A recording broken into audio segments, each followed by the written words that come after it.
Hello and welcome to the Catalog Collector. Today we'll be taking a look at Christopher Ward, a slightly controversial company.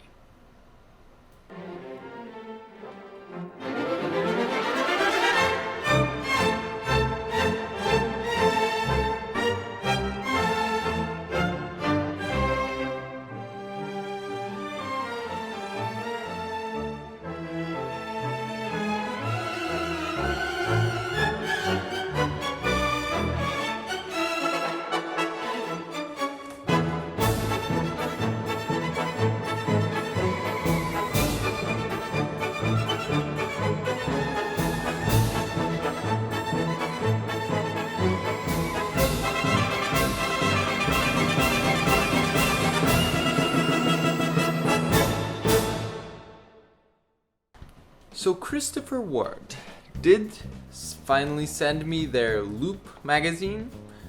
This is technically a magazine, not a catalog, but still if it has a big watch on the front, it must have something to do with their watches, so let's get into it. And let's try to see what is so controversial about Christopher Ward. On the front you have, I believe, a new watch, or a relatively new release with a transparent sapphire dial, and your typical Christopher Ward logo, seconds counterbalanced trident, and the styling of a Christopher Ward. Again, same thing, that logo, the text. One thing you have to give them is that they are not afraid of making the dial their own, of putting stuff where they want it or where they feel like it, I don't know. Alright, so they're probably the most famous for their dive watches and stuff like that, this sort of more sporty design. We have, Loupe has a new editor. Too bad I don't have different editions, and some new things, and we get some articles. Day in the life. This is a more vintage inspired watch. And yeah, C60 Sapphire. This is their relatively new release with that sapphire dial, which I do think looks quite nice, though the movement underneath is perhaps not very interesting to look at, but it does add three-dimensionality, and especially being more translucent than transparent, the dial, sapphire dial with the slight visibility of that boring movement is a plus, I think. Yeah, it is a plus. Some other vintage inspired thing. Yeah, we go through a bunch of articles, which I'm not going to talk about. If you want to read them, then get the magazine yourself. This is quite interesting.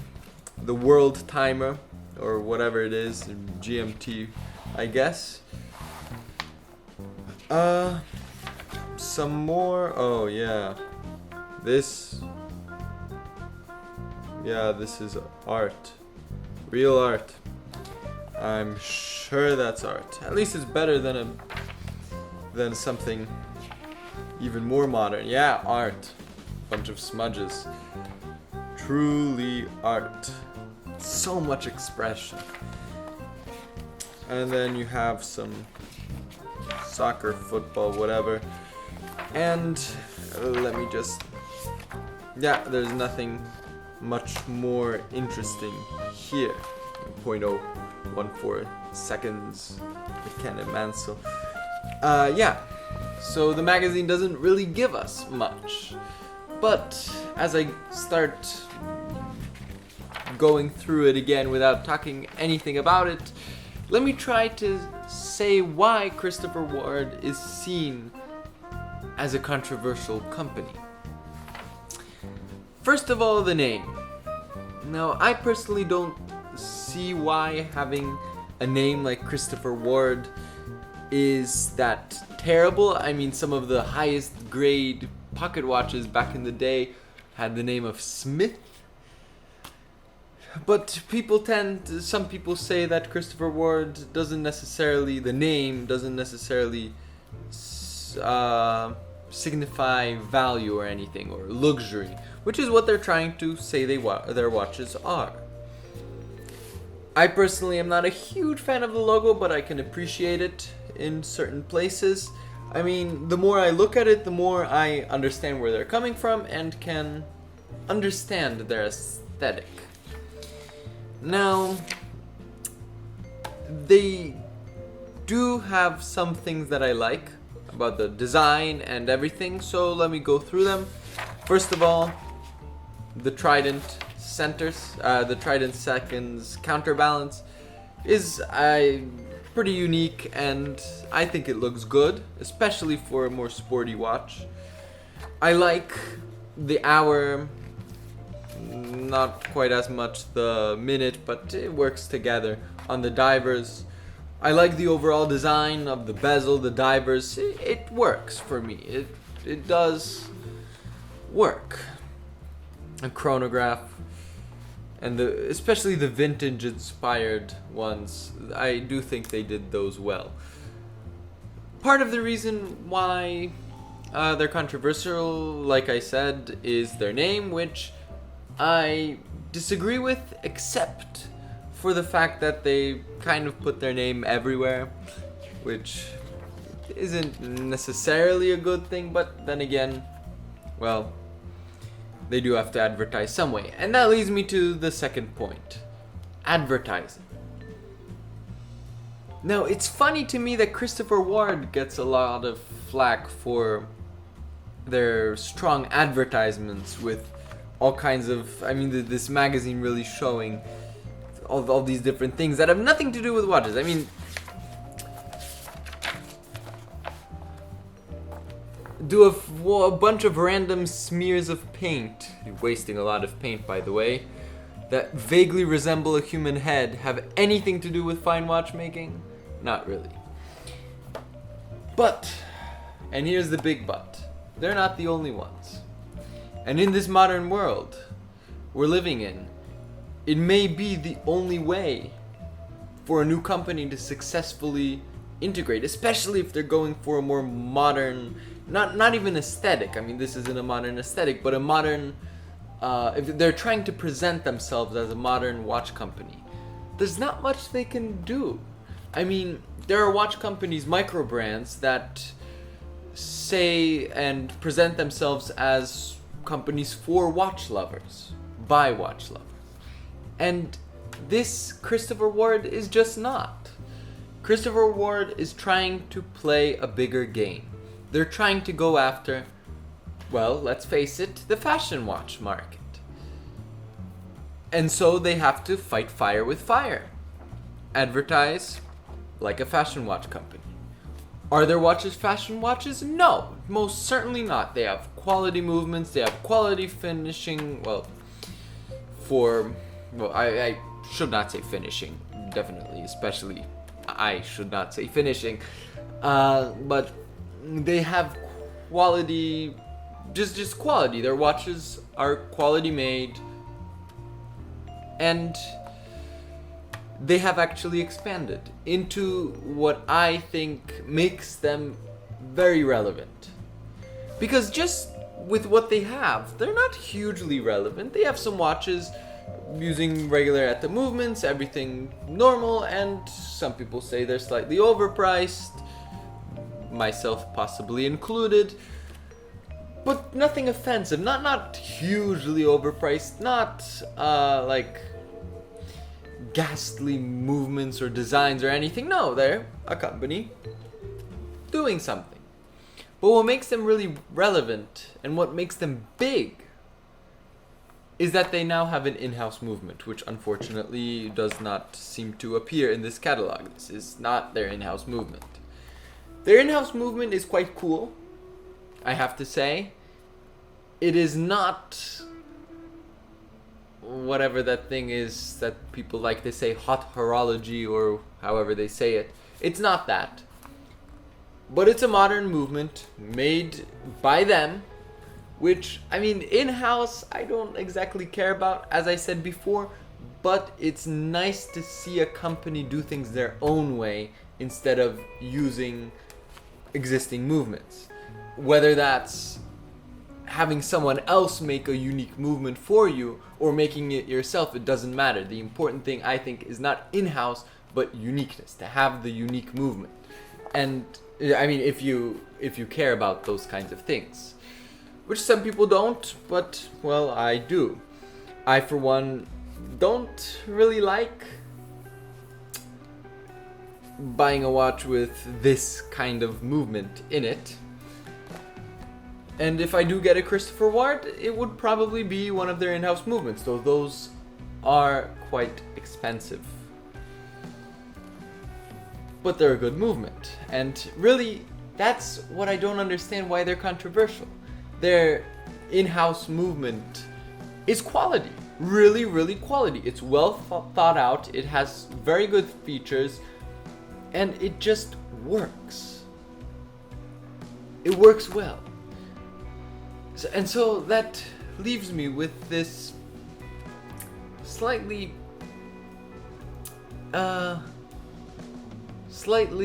perplexed feeling of what people want from a watch company that's trying to break the fashion watch, the Chinese fashion watch grasp on that market demographic.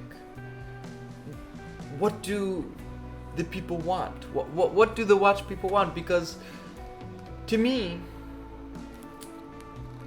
Christopher Ward is not the answer. Doing this kind of advertisement, especially this kind of advertisement, is not really the best idea. Well, not exactly the best idea, but not what I would do if I was trying to make a watch company.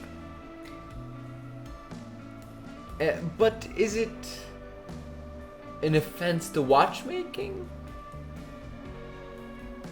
Well, perhaps to traditional watchmaking or advertising, but even not that, because I mean, back in the day when watches were actually used, well, the companies advertised them quite heavily. Do I agree with this style of advertisement? No, most certainly not. But do I understand why they're doing it? Yes. Do I understand what they are? Yes. And do I find what they are offensive? Which is the company that's trying to break the Chinese fashion market grasp. They provide quality watches, and they're trying to, in effect, what they're trying to do, just based on them wanting to sell their watches, which, well, and as I said, what they are presenting their company as, they are forced basically to do this kind of advertising and this kind of naming and all of this. I don't exactly understand still why Christopher Ward is so polarized. I can understand whether you like the design or not, but all in all, it's not an offensive design by any stretch of the imagination. I mean, there are many other watch companies who make far more polarizing watches. But why in this segment do people go about this for Christopher Ward? I don't understand. I really don't.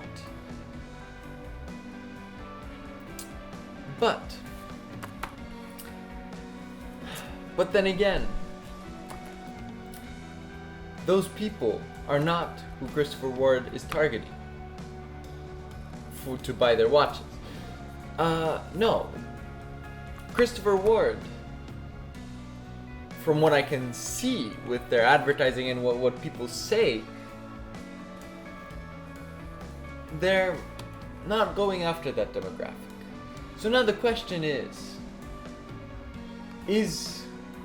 now let me get one thing very clear. like I said before, I don't agree with this style of advertising. No. I don't agree with a lot of things they do. But I understand where they're coming from, I understand why they do it, and honestly, sometimes you have gotta do what you gotta do, and they're trying to do this, while still keeping some watchmaking, which I appreciate. Now the question is, with this, what is more important? Keeping the purists happy, or trying to break the different demographic? And honestly, I don't think Christopher Ward is meant to be for the purists. It's not meant for the purists. Basically everything they do, except for perhaps some of the vintage inspired stuff and some of the watches, which watch purists, I should say, not watch lovers. There are watch lovers who love Christopher Ward, but more purists who would shun Christopher Ward. They're not meant for that. They're meant for the fashion market. Well, not really for the fashion market. They're meant for the demographic who likes advertising like that. So that's what you have. Let me go and try to pull up a photo of their in-house movement to better show how I think they are a legitimate watchmaker. So this is Christopher Ward's in-house caliber, the SH21, both in automatic versions and hand-wind versions. How is this an interesting movement? Well, look at that. Twin mainspring barrels, giving 5 days, 120 hours of power reserve.